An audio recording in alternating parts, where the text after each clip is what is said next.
सबसे पहले मेरी ओर से आप सभी लोगों को सादर प्रणाम, अभिवादन, वंदन। सवाल आपका अच्छा है। प्रेस वार्ता करने के पीछे उद्देश्य यही है कि आप लोग मुझे पहचानते हैं, मैं भी आप सभी लोगों को पहचान सकूं। बस प्रेस वार्ता का उद्देश्य यही है। किन मुद्दों को लेकर जनता के बीच जा रहे हैं, किस तरीके का समर्थन मिल रहा है आपको? धन्यवाद इस सवाल के लिए। आपको मालूम है कि ये चौथी बार लोकसभा चुनाव में लड़ रहा हूँ। 3 बार मैं हार चुका और तीनों बार जो मैं चुनाव हारा हूँ, जो वर्तमान सीटिंग सांसद महोदय हैं, उन्होंने मुझे चुनाव हरवाया है। चुनाव मैदान में जो भी होता है बस 2 ही ऑप्शन हैं, या तो जीतेगा या तो हारेगा। और जहाँ तक रहा सवाल किन मुद्दों को लेकर के चुनाव मैदान में हूँ, आप सभी लोग इलेक्ट्रॉनिक मीडिया, प्रिंट मीडिया के सम्मानित सहयोगी साथी हैं। मैंने पूरा प्रयास किया है राजनीतिक जीवन में, हमेशा मेरे पैर जमीन पे रहें। जमीन पे खड़ा रहने का मेरा स्वभाव है।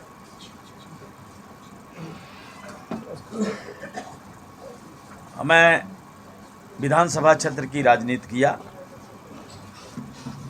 विधानसभा से पहुँचते पहुँचते 2004 में लोकसभा के चुनाव में मैं पहुँचा। पहली बार लोकसभा चुनाव लड़ा 2004 में। मात्र 13,000 वोटों से मैं चुनाव हारा था। जो मुद्दा मेरा 2004 में था, वही जब मैं दूसरी बार लड़ा 2014, तीसरी बार लड़ा 2019 और चौथी बार 2014 में हूँ, 2024 में। जो मुद्दे मेरे पहले थे कि आज आज़ादी के 77 साल बाद और 20 साल पहले आज़ादी के लगभग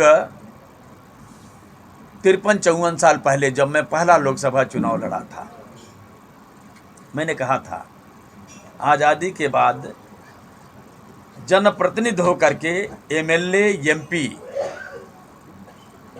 के विकास के नाम पे जहाँ पे उनकी दृष्टि नहीं पहुँची होगी, जहाँ पे विकास का कार्य उनके द्वारा कराया जाना चाहिए नहीं किया होगा, सदन प्रसाद यदि सदन में पहुँचेगा तो वहीं से विकास की शुरुआत करने का कार्य करेगा। यही मेरा मेन मुद्दा है। अच्छा बात मेरी पूरी हो जाने दें। इसमें विस्तार से समझने के लिए रोटी, कपड़ा, मकान, शिक्षा, स्वास्थ्य, पानी, बिजली, सड़क, इन्हीं समस्याओं के निदान के लिए सदन है और सदन के जो सम्मानित सदस्य जाते हैं, जनता जनार्दन की आवाज़ बनने की उनकी जिम्मेदारी है। मैं आपके माध्यम से समूचे संसदीय क्षेत्र की सम्मानित जनता को भरोसा दिलाना चाहता हूं। उनकी अपेक्षाओं पे, उनकी उम्मीदों पे मैं खरा उतरूंगा। 15 साल से लगातार 3 बार से जो सांसद महोदय मुझे हरा रहे हैं, क्षेत्र पे उनका कम ध्यान है। उनका अपने बिजनेस और कारोबार पे सबसे ज़्यादा ध्यान है। मुझसे बेहतर आप सभी लोग जानते होंगे। कब्जा करने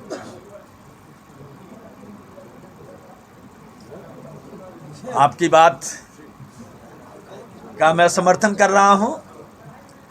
अब उसको कितना बुलंद स्वर में जो है आप आगे पहुंचा सकते हैं, मैं आपकी सहयोग की अपील करता हूं। मैं यहाँ पे कहना चाहता हूं कि उनके कार्यकाल में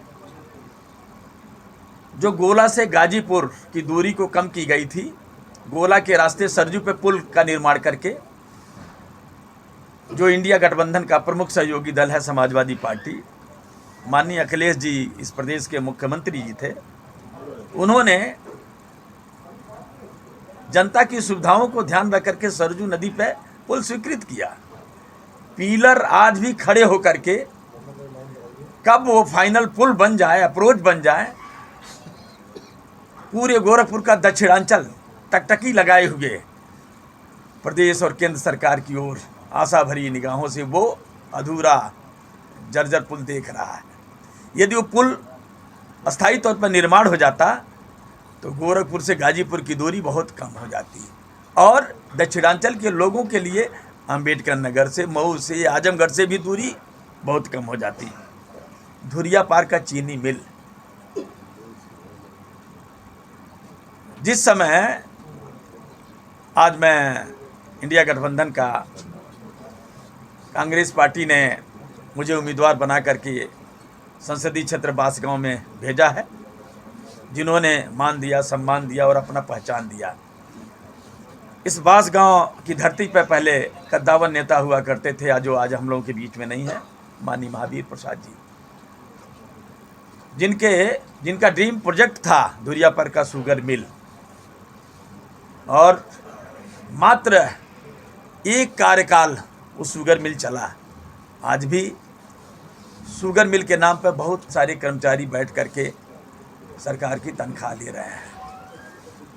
उस शुगर मिल और उस शुगर मिल के कैंपस को औना पौना दाम पे बहुत पहले से बेचने का फिराक चल रहा है।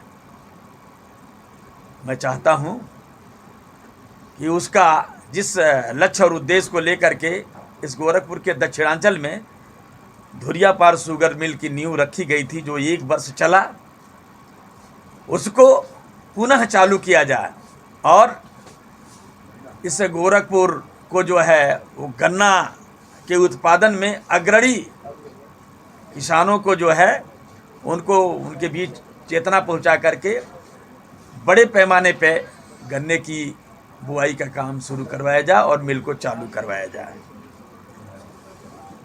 मैं आपको यह भी बताना चाहता हूं, आप लोगों के माध्यम से, आपको मालूम होगा कि सहजनवा से दोहरी घाट रेलवे लाइन की यदि